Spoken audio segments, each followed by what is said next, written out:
Five. Welcome back to the Monster League. I'm Randy Bueller, joined by Cedric Phillips. Been chatting about Ced's career as a grinder and how Magic can be fun when you don't have to win. Kind of your approach to this tournament, I would think. I've certainly seen you talking on Twitter about the matchup looming against Reed Duke. Well, believe it or not, Reed is better at Magic than me, and I'm comfortable saying at this point in my Magic career.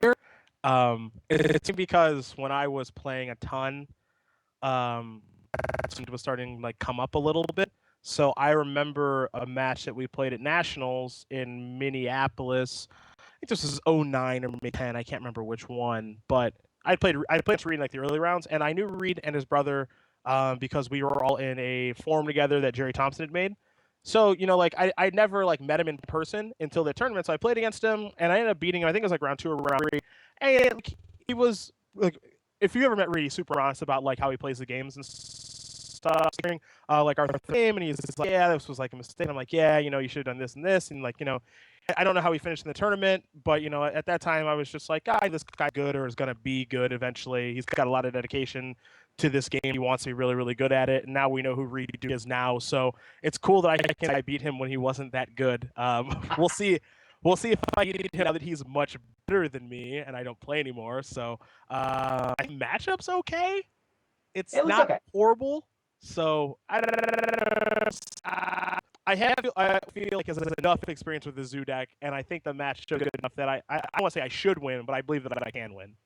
Yeah, I feel like his where he doesn't bother color. His take on rock archetype, Tarmogoyfs and Liliana's is splash of color, which I think almost helps him. You're the matchup where he gains some profit that way. He's just not taking as much damage from his lands. Doesn't give you the head start. Yeah, part kind of stinks because he's not taking as much damage from his lands as you mentioned, but he's also sacrificing his power level as a result of that. So I don't have to worry about a card like Lingering Souls, like that. It's going to be as efficient as some of the other decks are, but at the same time not taking as much damage. So the trade-off there, we'll see what it is when the games are played. Hopefully the games that are played are an indication of what it would typically be like. He's doesn't have kitchen finks or anything. He's got Tarmogoyf, so I don't have to worry because he's too caught out Lingering Siege, Rhino, Lightning Bolt, stuff like that. So I don't know. We'll get those. Should be interesting. The first battle I'm not going to do commentary on though. Let's start talking about Sean McLaren and Lee Shi-Tian. Lee, actually, interesting story. So he's casting from Hong Kong, obviously. That's where he lives. And works this afternoon for him. Not nearly as quite a high degree of difficulty as the one Dickmon has. Except he got called into jury duty today or tomorrow, I guess. Oh. So he's actually got just enough time to play his first match. We won't be able to get him on the commentary this week, but next week he'll be back. And I had to I juggled the bracket where there would be one second round match played today. It had to be the one that couldn't possibly include him. Sure. One match for Lee, and then jury duty, hilariously enough. He's a busy guy when he's not winning Magic. I suppose he's doing other things. The dude has 4 Pro Tour top 8s already? I believe that the number's 4. I can't say that after. I mean, maybe 3 or 4. I don't know.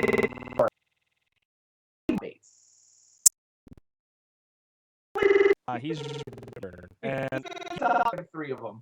He's playing the most. What I would argue is the most huge deck in the tournament because elves, and so that's actually really cool. There have been builds of elves that we've seen in mods, some missionary league, some with core of calling. It looks like he's mostly based around Azuri and Tiffany. But I'm interested because Lee's range in modern is pretty wide. He has a modern PT top 8 with burn, which is actually what I kind of put him on for this tournament, even though I didn't think it was particularly well positioned because top 8 PT with it. But him play elves is just kind of play literally anything. Yeah, I saw a little bit. I follow him on Twitter. It's kind of interesting. He wanted to play something. He was a little too scared to play it at a premiere event. But here was an opportunity where we could kind of try that deck he always wanted to play, never really had the opportunity where he was confident this is what he up with. And yeah, this elf deck, I don't know if we can put the deck list up, but even got a little bit of a white splat with in the sport. Yeah, there's hate going on there for sure. You got Burrington Tender going on too. Like this deck, this like Elves deck that's based around Collected Company in Missouri. It won Grand Prix Charlotte in the hands of Michael Malone. So like that's kind of where this came from. It was having a lot of success on Magic Online, and then now Lee is playing it, and like it's like very like frighteningly consistent, I would say. Like it does the same thing every game, and if the thing that it's doing is good, then he's going to win a lot, and if it's not, then it's not. Like if he's playing against like cards like Pyroclasm and Supreme Verdicts and Lightning Bolts and Snapcaster Mages, I don't think he's in a great spot, but there isn't a lot of that going on. So I think that his deck is actually probably in a really good spot for this tournament. Yeah, the Origins edition of Dwynen's Elite is kind of interesting. We actually saw one Elves deck at the Grand Prix last weekend that even had Shaman in the pack, had the Black Splash and the Shaman in there. I don't know if Dwynen's Elite is a card that's going to push these Elves decks sort of another step even further. Yeah, I mean, the thing that he wants to do is he just wants to have a critical mass of elves. And for Dynan's Elite, like, it's just always going to make an elf. And then he gets to keep doing his thing with Azuri and Arc Druid and Heritage Druid. Like, it's just always going to fulfill what he wants it to do, which is to make an additional elf and just have a critical mass of them, Court of Calling as well. So I think that's a pretty natural inclusion in this deck. It's not, like, all that flashy, but it does what it's supposed to. Meanwhile, Lee's opponent will be Sean McLaren, famous for his Jeskai colored decks, but branching out a little bit, has joined Team Black Green. In fact, he's the one player who's on Jund, sort of the classic version of the Black Green X deck. I don't know if we can get Sean's deck list up. I know we're also trying to get the players into the game, the map set up. There you go. Sean McLaren on Jund. Relatively straightforward list to your eye. Yeah, I don't think there's anything too crazy going on here. I mean, there's the main deck copy of Living Voldaren, which you don't see main deck all the time. Sometimes you see that in a sideboard card, maybe help in the mirror match and some other matchups like Affinity. But other than that, I mean, we've got as straightforward Jundy as we can be. You can branch a little bit to beat the mirror with cards like Everest Dragon and some other stuff if you really want to gear it that way. But as far as like just this is me playing Jund, hedging against an unknown format. I want to have access to the best cards possible and then sideboard into things that help me leverage my matchups. This is exactly what he's doing. This is just tried and true Jund that we've been seeing forever. All right, what do you think about the matchup then? Elves versus Jund. What side do you want? I think I would want Lee's side. And the reason for that is like Lee is always going to be able to get off to a fast start. And if I saw a card like Jund Charm in Sean's sideboard, I'd be really happy, but I don't. So it's going to be really important for Sean to like start off with a discard spell and then like have a removal spell and then have like another removal spell and then start to like stabilize the game. He's got one Knight of Souls Betrayal in the sideboard, so I think it's going to be really important for him to draw that. And the same can be said for the Pyroclasm in the board, but he just doesn't have very many of that effect. The Grim Lavamancer in Game 1 is going to be a really big deal, but there's also just a lot of dead weight in Sean's deck Game 1 and sideboard games. Confidant kind of stinks. Tarmogoyf kind of stinks. It's just a big ground blocker, and Elves doesn't care about that. So he's got to draw discard. He's got to draw removal. If he has a Lavamancer Game 1, I think it's going to give him a great shot to steal things. But I think that Lee will win this matchup. Makes sense to me. We're just about ready to head down. Let's throw the bracket up. Make sure give everybody a sense of what's going to be coming the rest of the day. It's a double elimination, and you get to keep lose. Now, this is a trade for double. You can kind of see, all right, down the bottom, loses the second time, off bracket. So what we're going to do tonight is we'll play all four of the first round matches, and then we will play one additional match to get our normal 5 in. The winner of the Luis match against Willie and Patrick's match against Siggy are going to be playing the 5th match tonight. Okay. Meanwhile, if you win, you wait till next week. If you lose, you wait till next week. Yeah, that's fine. I hopefully I can get by Reed and keep moving on the winners bracket, but we'll see. But I mean, all the matchups here are going to be great because everyone's awesome. So there is definitely a Golgari feel to this tournament. A little bit.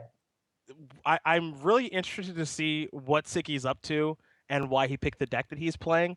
I'm not the biggest fan of white-black tokens. Don't mind saying that. But, I mean, that said, this is the player of the year we're talking about. I don't think he just picked this deck at random. So, I'm curious to see what the method behind the madness was. Why did he pick this deck for this tournament? Yeah, maybe we can throw Siggy's deck list up and see what you're talking about. It's a little on the spicy side. I mean, this is a deck that we've seen show up. You know, it showed up at the Pro Tour. Stanislav Sivka and his team played it to sort of medium success. I feel like those guys were making day 2, but not serious candidates to make the top 8 of the last Modern Pro Tour. The 4 main deck Auriok champions is the particular little twist that I haven't seen as typical in these black-white tokens decks. Yeah, that one's like a little bit surprising. You know, the rest of the stuff is pretty stock. Like I guess like the single murderous cut's a little bit different too. But so we're talking about Mike Sergis' deck if we can get that deck list up. But like I am curious about just Auriok champion and just kind of the deck selection in general of why this was the choice for the tournament. Again, I truly expect to be playing Affinity this weekend, or for this tournament. And instead, he's just kind of playing this token deck, which, I mean, it's not like it has bad cards. Like Bitter Blossom and Lingering Soul are fantastic cards, but I'm like, as far as like what people are playing in this tournament and why they're playing the decks that they're playing, it's the most surprising to me is Mike in the black-white tokens deck. Interesting. Yeah, I think it's a case of him wanting to try something out that he maybe didn't have the confidence to take to a major premier event. No, I could see that. He's got a Grand Prix top 8 with Affinity, and we've seen him do really well with Affinity over time in Modern. But to see him playing this deck, like I said, I'm not the biggest fan of this deck. I know that there are pros out there who've played it, like Craig Wesco and Stanislav Slivka and a bunch of other players, and have success with it. But I mean, I guess we'll just this have better black green matchups than I hate this. Not really sure. We will find out. Like you said, a very Golgari colored tournament. Yeah, it definitely is. It definitely is.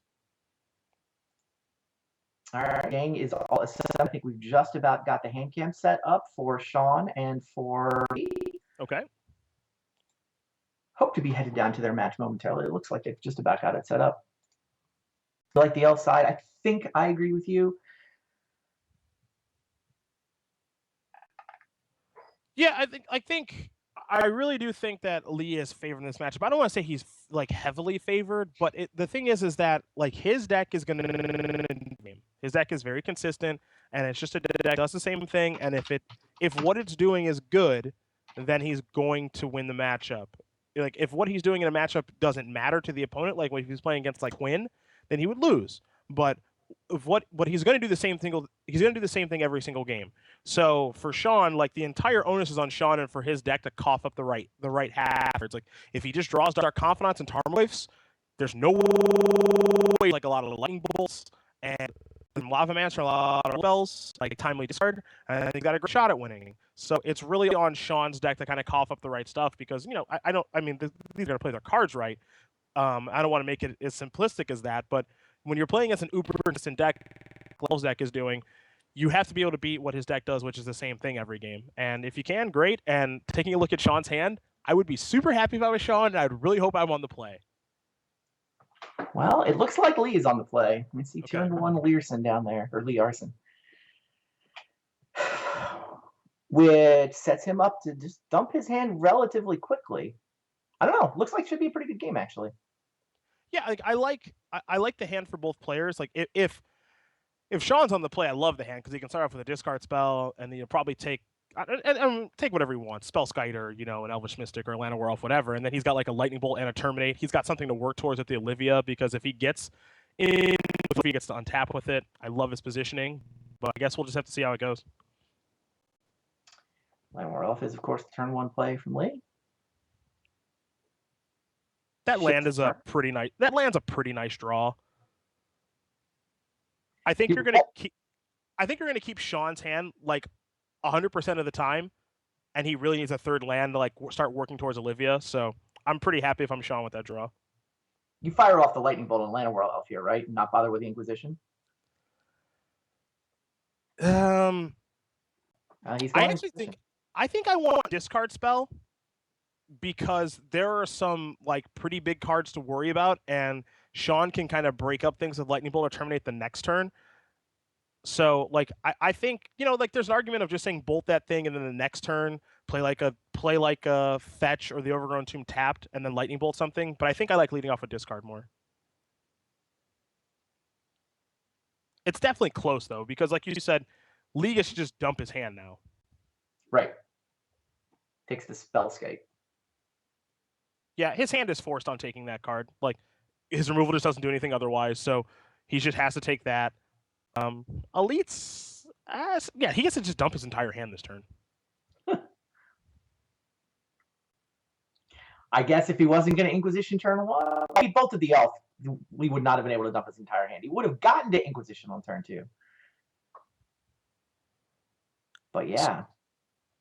So like I said, like this is the appeal of playing Lee's deck, is just like he's gonna do the same thing every game, right? Like, okay, here's my stuff.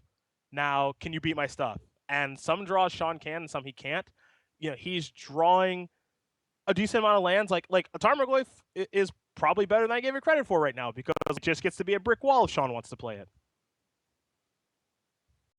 Yeah, Lee doesn't have the Azuri or the part to punch through. He can't quite alpha strike for 17 from here. I don't think. Actually, Pendelhaven helps a little.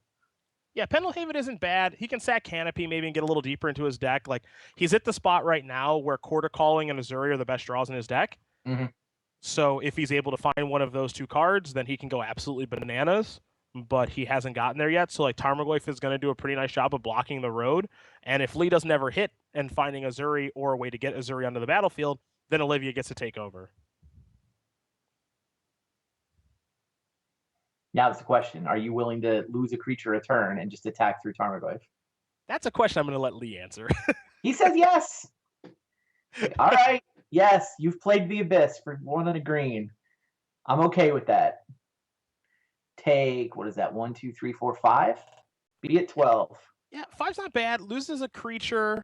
It also makes it so that, Sean's fetch lands are going to deal him a pretty healthy amount of damage. So I don't hate this line.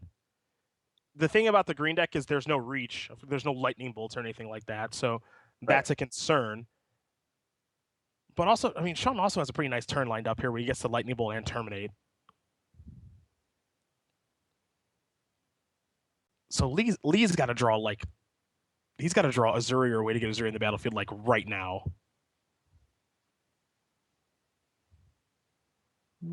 Scavenging Ooze. Not good enough. I mean, I like this plan of just alpha striking and being willing to lose a creature to Tarmogoyf every turn, but Sean has kind of the perfect draw for that. Yeah, removal spells on turn 3. So like Ooze is actually kind of interesting right now, depending on when Lee wants to play it and how he wants to go about using it, because like he can make this attack with everything. Sean will block with Tarmogoyf, kill 2 creatures with lightning bolt and terminate, and then oozes the follow-up that Lee doesn't have much of an answer to, and then that thing can start growing to like a 4/4 or a 5/5, and he's got a ton of green mana because of the Heritage Druids and the Elves. So in a weird way, this was actually a pretty good draw. If you can get bait Sean into using the terminate before he plays it. Yeah, and I given the way that this game has progressed, even though we're on turn 4, I feel like Sean just is gonna he just doesn't want to end the game with spells in his hand. So he blocks a Tarmogoyf, he kills 2 creatures, takes a little bit of life from Foothills, and then Ooze comes down after, and then has what looks to be a pretty dramatic effect on the game. Yeah, I mean, I think Sean clearly bolts here. The question is, does he terminate? And if he does, I agree with you. Then Scavenging Ooze actually becomes a major threat. That'll be bigger than Tarmogoyf. I guess I gotta see how many basics Sean has in his deck. I can't imagine it's very many. He's got 2 swamps, but he needs 2 red sources. He's only got 1 mountain. So if he does, he has to get a shock lane. Yeah, if he does want to get a shock, if he does want to terminate and bolt, he's got to take a bunch of damage. But he just let all the damage go through. Well, what happened was he was waiting for Lee to Pendelhaven, and Lee just declined to Pendelhaven. So Sean declined to kill anything. Huh. If he kills something, then Lee Pendelhaven something else. It's the same damage to Sean either way. Yeah, that's interesting. It's a cute little dance they just did. And I guess now we're probably at the end step. Yeah, we're at the end step. So he just held the Ooze. Yeah, he didn't even play the Ooze.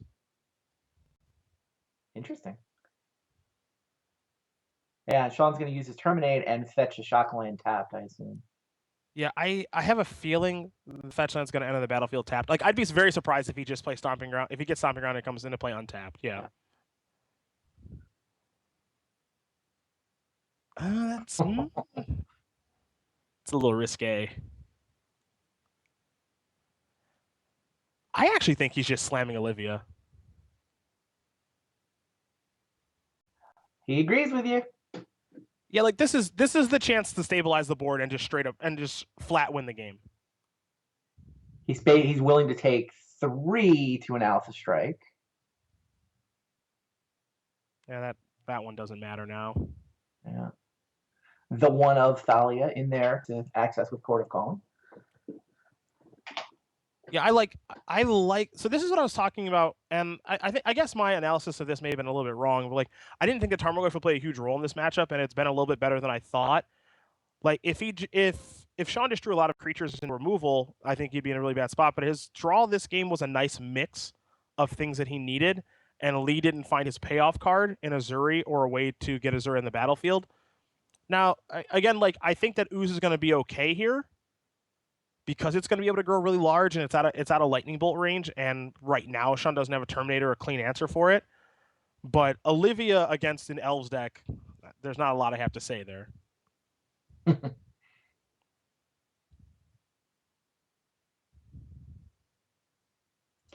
right, 3 mana from Heritage Druid is Scavenging Ooze and a counter.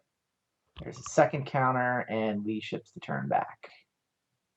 Kolaghan's Command.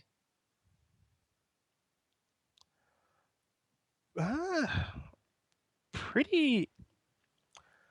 So basically, if you're Sean, every card that you draw right now, I don't want to say is irrelevant, but it has to be better than activating Olivia. Right. So is Kolaghan's Command better than activating Olivia? Probably not. So in situations like this, like you have to look at the card that you drew and say, okay, like is this card better than activating like my best card in the matchup? And I think the answer to that is no. So you don't want to like clog your head too much with the Kolaghan's Command and all of the different things it can do. And I think you just focus your attention back on like Olivia doing what it's supposed to do.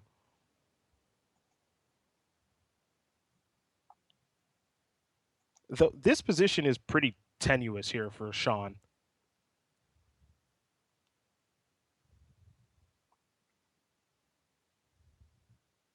Yeah, it feels like there's a couple turns here where Lee might still be able to come up with the Azuri or the breaker to get those last 6 points pushed through.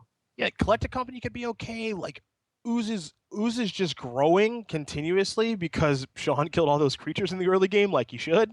So and also Ooze can control the Tarmogoyf. So if I'm Sean, I'm a little worried right now. Yeah. Now, I guess one thing he can do here, Ooze is a 4/4 becoming a 5/5, I think. So he might be able to bolt plus command it. Mm. Yeah. Wow. Yeah, that's what he's going to do. There's Kolaghan's Command. Is that discard, right?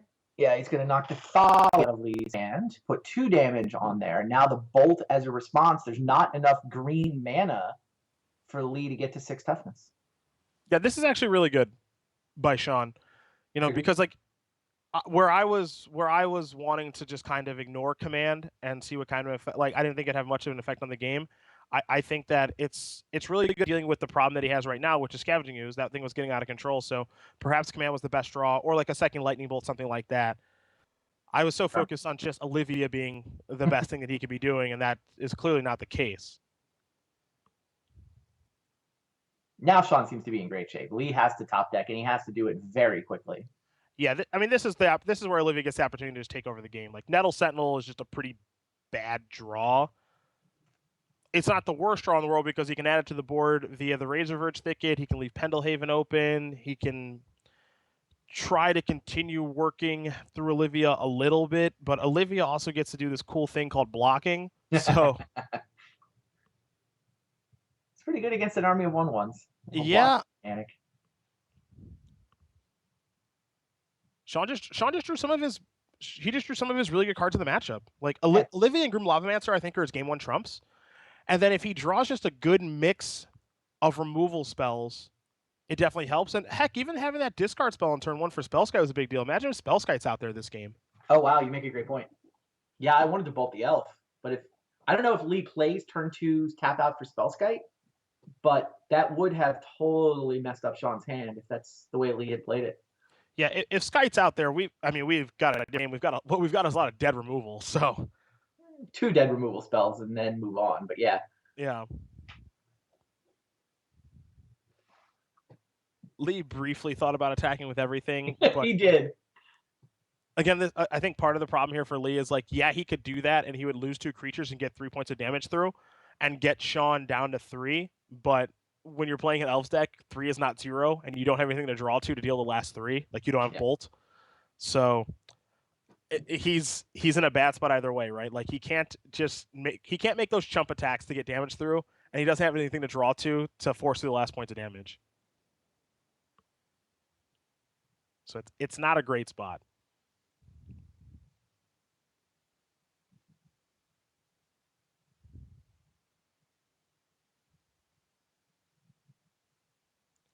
It's not impossible, but it's not a great spot. It's pretty close. Feels pretty close to impossible. It's looking tough. It's definitely looking tough over here, no doubt. But if he has the ability to somehow stack his deck, it has to start this turn, and here he's going to already start losing creatures. Yeah. I'm not envious of him and the position that he's in. I'll say that. Pendelhaven does make slow Olivia down a little bit. That's cute. Cute's the best word to use. Because I agree with you, that is definitely cute. I don't know how much it's going to affect the game, but the other thing too that's really difficult right now is that Sean kind of gets to dictate the terms of things. He gets to dictate how he wants to engage with Olivia, and then Lee, you either get to respond with Pendelhaven or you don't. It forces the action on Pendelhaven, and now Sean gets to just start firing away. Yeah, this is actually all happening on Lee's upkeep. Oh, okay, that's really good timing for that.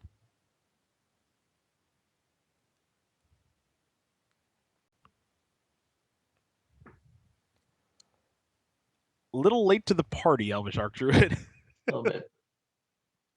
Where were you 3 turns ago? Not that he had anything to really sink a ton of mana into anyway. Yeah, I mean, just the +1/+1 is very relevant. Yeah, the +1/+1 would have actually been pretty nice for him this game. When he was doing all that chump attacking, that may have been enough to get him across the finish line. Now, not so much. Though this is another thing that Olivia has to kind of like work away at. So that's a minor bonus.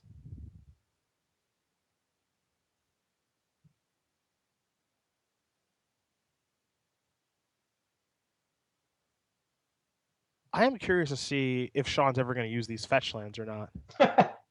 You're kind of scary. Yeah, I mean, going from 6 to 5 and potentially 4 is definitely scary. I'm interested to see how he wants to use them, if he wants to use them. Well, I mean, presumably another red 1 is valuable. Yes, and he is going to go down to 4. But now he gets 3 Olivia activations per turn, which feels really tough. I mean, Archdruid was a solid draw there. It gives him a shot. Yeah, it still doesn't feel like enough, but like maybe, okay, now what's the next draw, right? Having picked a fight on Lee's turn, he got the Pendelhaven tap. Now Sean untaps and starts gunning things down main phase. Yep. Archdruid makes Pendelhaven a lot less relevant, but this is still the way Sean drew it up. He took down the Archdruid, now he takes on another one. Now there are no good attacks. And if Lee ever draws if he ever draws a land, it's like over. Yep. There you go. Yeah.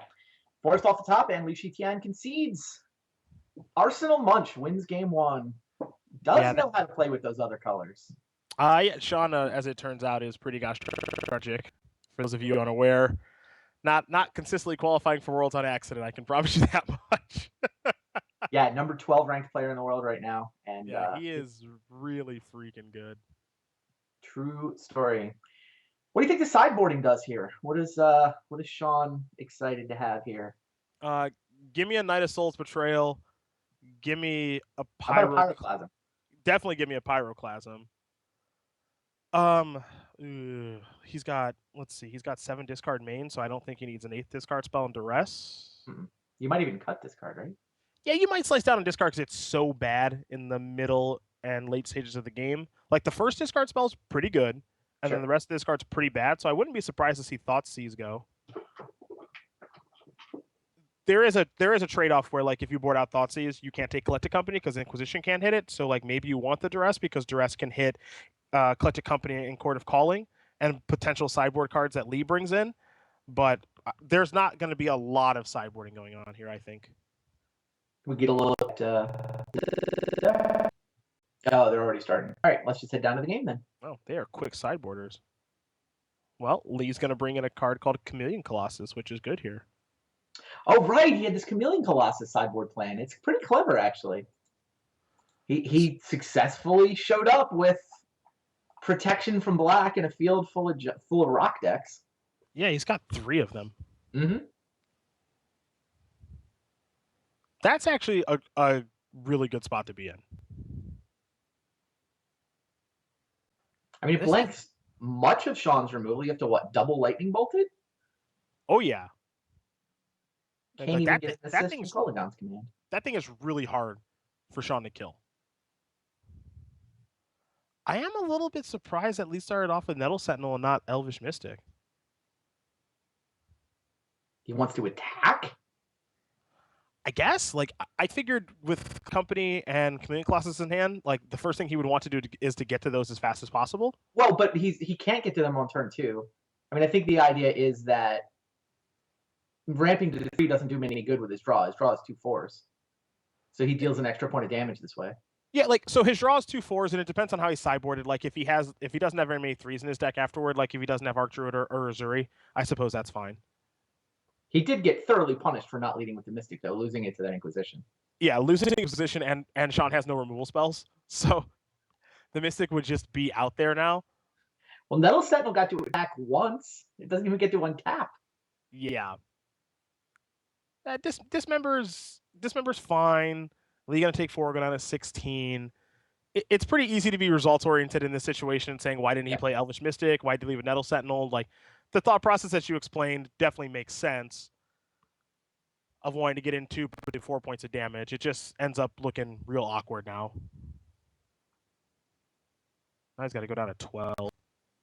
Now Lee did draw a 3rd land, though. 4th land here, and he's right where he wants to be. 3rd 4-drop. Yes. That's exciting. How about another 4-drop? How's that sound? Probably not as good. Bye-bye, Chameleon Colossus. Yeah, probably. I mean, Sean saw it on the Inquisition. He had to be afraid of it, right? Yeah. I mean, like, I don't think Sean's going to be happy with what he sees on the other side of the table because Collected Company is quite good against his deck, too. That said, Chameleon Colossus was going to be a huge pain for him, and now that is likely to be gone, it feels like Sean is moving into the driver's seat here.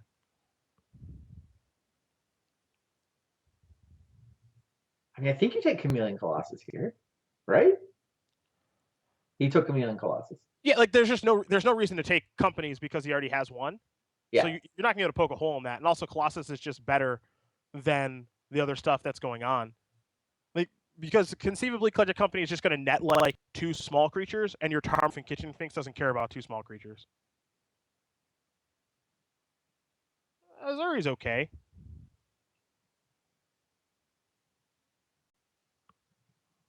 Yeah, if he comes up with the 4th land quick enough, I still feel like Sean's in this. That Inquisition is blank against the 2 Collected Companies. That is good. That is good for Lee. He needs the 4th land. ASAP. Very badly.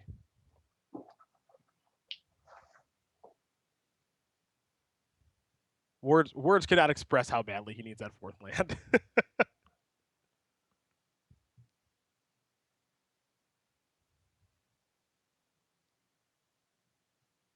We're gonna have Finks here. Bit of a holding pattern here. Oh, Sean's gonna start attacking. No. Yeah. Yes? Yeah. Bring the team. All right, Tomatoes and Raging Ravine. No, actually, this is really good by Sean. I thought we might be in a bit of a holding pattern. I thought he might play conservatively, but like he's at 13, and he's just cutting the number of draws that Lee can have here in this game because like those creatures can't block Tarmogoyf for Raging Ravine. Now he's at 3. He can keep presenting lethal every turn. That's an awkward land to draw. Yeah. That's a really good shift in a game from a really good play. Agreed. Oh my goodness. Yeah, it had to be tempting to just play defense there, but then you're giving Lee time to draw the land for the collected companies that you know are there. I mean, Yeah, even if you're not convinced you can win the race, I think you have to pick a race there. Well, also Lightning Bolt's lethal now. Easy enough. Yeah, hey, Sean McLaren's really good at Magic. Game, set, and match. Looks like Sean McLaren is our first winner here in the Modern Super League. Branched out into black and green, and it worked out. Bunch of removal, bunch of discard spells to take away the cards Lee needed to get to 4 mana and turn on his collected companies in game number 2. So Li Tian drops down to the losers bracket where he will await an opponent. Sean McLaren moves to the winners bracket where he will be playing against the winner of your match with Reed Duke. So I could play against black, green, and then Jund. Interesting. Well, you get one of those. Hey, if you want to play against elves, all you have to do is lose to Reed. Oh, okay. Well, I'm just gonna try to win all of my matches. Probably the better strategy. Yeah, that's my grand strategy, to try to win them all. All right. Well, good luck to you, sir. Thanks for hanging out with us. Appreciate you having me. I'm gonna get my deck ready here. Give Reed's deck a good look over, and be prepared for battle here soon enough. All right. See you in a couple of matches. And all right, adios. See the rest of you guys right after this quick commercial break. We'll be right back.